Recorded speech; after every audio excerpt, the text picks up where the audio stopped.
Hello साथीहरू नमस्ते।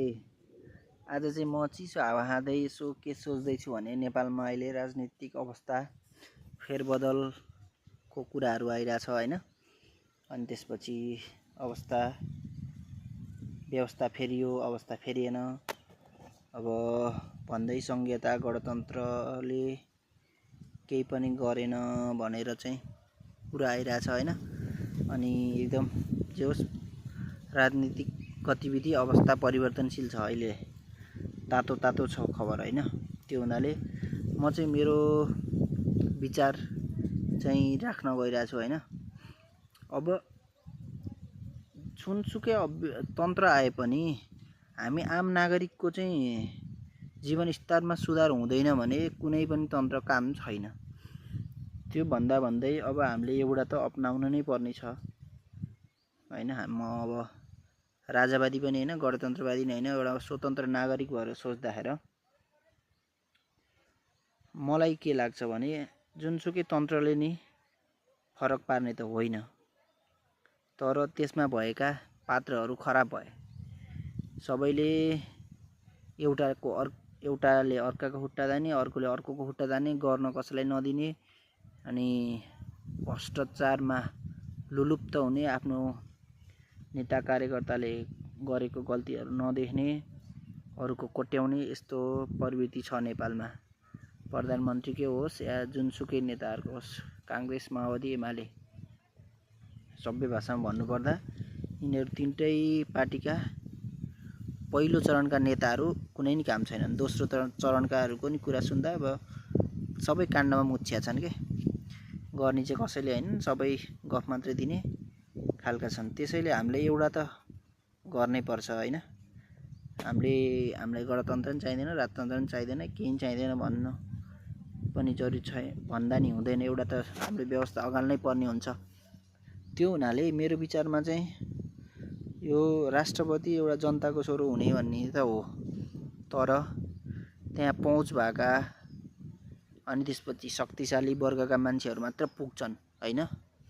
एउटा गाउँमा जन्मेको केटोले यदि कुनै पार्टीको कार्यकर्ता बनेको छैन, उसँग योग्यता छ भने पनि जागिर खान नपाउने, जागिर नपाउनु र विदेशिनु पर्ने अवस्था छ। त्यस्तो हुँदा त्यो आम जनताको छोराछोरी कसरी चाहिँ राष्ट्रपति हुने, कसरी हुन्छ? अहिले जुन भनिँदैछ नि राष्ट्रपति चाहिँ जनताको छोराछोरी भएको भनेर, त्यो होइन। आफ्नो शक्ति पैसा उनीहरू मात्र हुने हुन्। त्यो हुनाले अनि राष्ट्रपति जुन छ नि, यहाँ राष्ट्रपति प्रणाली छ नि त गणतन्त्रमा हाम्रो, त्यसमा राष्ट्रपति प्रत्येक 5-5 वर्षमा फेरिन्छ। अनि पूर्व राष्ट्रपतिहरूलाई, राष्ट्र प्रमुखहरूलाई चाहिँ सेवा सुविधा सुसम्पन्न दिइराखेको छ। अझै अहिले त सरकारले अझै सेवा सुविधाहरू बढाउने के गर्ने भन्ने कुरा ल्याउँदैछ हैन। त्यो हुँदै गर्दाखेरि प्रत्येक 5 वर्षमा एउटा राष्ट्र प्रमुख फेरिने, फरक हुने, उनीहरूलाई सेवा सुविधा त्यही अनुसार दिने, सेवा सुविधा भत्ता के भनौँ न बर्मलुट गरे छन् नि त यिनीहरूले। त्यो भएपछि त प्रत्येक 5 वर्षमा प्रत्येक नयाँ राष्ट्र प्रमुख हुन्छ। त्यो हुँदै गर्दा त 20 वर्षमा त 4 वटा राष्ट्र प्रमुख हुन्छ हैन। अनि त्यो 4 जनालाई दिनु पर्यो, 20 वर्षको मात्र कुरा गर्दा 4 वटालाई दिनु पर्यो, 4 वटालाई सेम बराबरको सेवा सुविधा दिनु पर्यो। त्यो भन्दा मेरो विचारमा म राजतन्त्रवादी त होइन, तर मेरो विचारमा हामी स्वतन्त्र नागरिकले सोच्नु पर्दा चाहिँ त्यो भन्दा त बरु एउटै राजा ठिक हो नि त। त्यो राजा बाँचुन्जेली उही नै हुन्छ। फेरि हाम्रो देशमा हामीले जे नै भने पनि 240 वर्ष शासन गरेर नेपाल जोगाएको हो राजाहरूको पालामा। अहिलेको गणतन्त्रवादीहरू त्यो भएका भए नेपाल रहँदैन थियो। एउटा सानो मुलुकलाई ठुलो मुलुक बनाएर, त्यो बेला त एकीकरण गर्ने टाइम थियो, त्यो बेला विकासका कामहरू भएनन् होला। त्यसपछि फेरि राणा शासन भयो, उनीहरूले गर्न पाएनन्। महेन्द्र राजाले हामीले भनेको सुने अनुसार, इतिहास त अब त्यो बेला त हामी थाहा छैन, तर इतिहास हेर्दाखेरि महेन्द्र राजाको पालामा कति काम भएको छ हैन। त्यति काम चाहिँ अहिले पनि भएको छैन। त्यो हुनाले चाहिँ त्यो बेला त प्रत्यक्ष राजतन्त्रवाला शासन थियो, त्यो पनि होइन। तर हामी स्वतन्त्र नागरिकलाई चाहिँ गणतन्त्रभन्दा राजतन्त्रै ठिक लाग्यो मलाई, मेरो आफ्नो पर्सनल ओपिनियन दिएको मैले है। प्रत्येक 5 वर्षमा राष्ट्रपति फरक हुन्छ।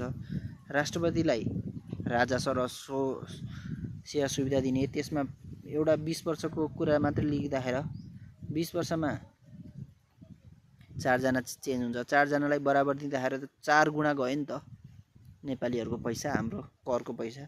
त्यो एउटा राजा भयो भने ऊ हुन्छ, ऊ बाचुन्जेली त ऊ बाँच्छ, बाचुन्जेली राजा हुन्छ, सेवा सुविधा लिन्छ, मरेर गएपछि लिँदैनन्, मरेर जान्छ, मरेर गएपछि अर्को हुन्छ, त्यो अर्कोलाई दियो। अब राष्ट्रपति भयो भने त प्रत्येकमा 5-5 वर्षमा चेन्ज हुन्छ, सबैलाई बाचुन्जेलीलाई दिनु पर्यो नि त। त्यो हुनाले राष्ट्रपति जुन प्रणाली छ त्यो चाहिँ हाम्रो जस्तो सानो मुलुकमा ठिक होइन। हामी जस्तो सानो मुलुकले त्यो धान्न पनि सक्दैन, सङ्घीयता त अझै नेपालले धान्न पनि सक्दैन, त्यो त हामीले देखि नै सक्यो। त्यो हुनाले राजतन्त्रलाई संवैधानिक राजतन्त्र गर्ने, उनीहरूलाई फुल्ली अधिकारहरू नदिने, अनि प्रत्यक्ष कार्यकारी चाहिँ प्रधानमन्त्री बनाउने, हामी जनताले नै पूर्व पश्चिम मेचीदेखि महाकालीका जनताहरूले नै भोट हालेर चुन्न पाउने प्रधानमन्त्री, त्यो व्यवस्था गर्ने, संसदीय व्यवस्था नगर्ने। त्यो भएपछि संसदहरू बिग्छन्, माथि गएर कहाँ भोट हाल्छन्, जनताले चाहेको मान्छेलाई हाल्दैनन्। त्यो गर्ने हो भने त्यो जस्तो राम्रो चाहिँ व्यवस्था कुनै पनि हुँदैन। यो गणतन्त्र भन्दा राम्रो हाम्रो नेपालको परिवेशमा हेर्दाखेरि संवैधानिक राजा सहितको प्रत्यक्ष कार्यकारी व्यवस्था चाहिँ एकदम ठिक हुन्छ भन्ने मेरो सोचाइ रहेको छ। अनि यो मेरो सोचाइप्रति हजुरहरूको के छ धारणा राख्नु होला है त। हाम्रो देश चाहिँ सकिनै लागिसकेको अवस्था छ। प्रत्येक दिन लाखौँ लाख, प्रत्येक महिना लाखौँ लाख युवाहरू विदेशिँदैछन्, बेचिँदैछन्। अब विदेश पलायन भएका, खाडी गएका, अरब गएका मानिसहरू फर्केर आउलान्, तर युरोप, अस्ट्रेलिया, अमेरिका गएकाहरू आउँदैनन्, तिनीहरू बेचिने नै हुन्। त्यो हुनाले हाम्रो नेपाल जोगाउनु छ भने चाहिँ प्रत्यक्ष कार्यकारी प्रधानमन्त्री सहितको संवैधानिक राजा चाहिँ हुनुपर्छ भन्ने मेरो आफ्नो पर्सनल विचार छ हैन। को चाहिँ यसमा सहमत हुनुहुन्छ कमेन्ट गर्नुहोला। अनि हजुरहरूको 8 मिनेट समय मैले लिइदिएँ, त्यसको लागि चाहिँ क्षमा प्रार्थी छु। धन्यवाद।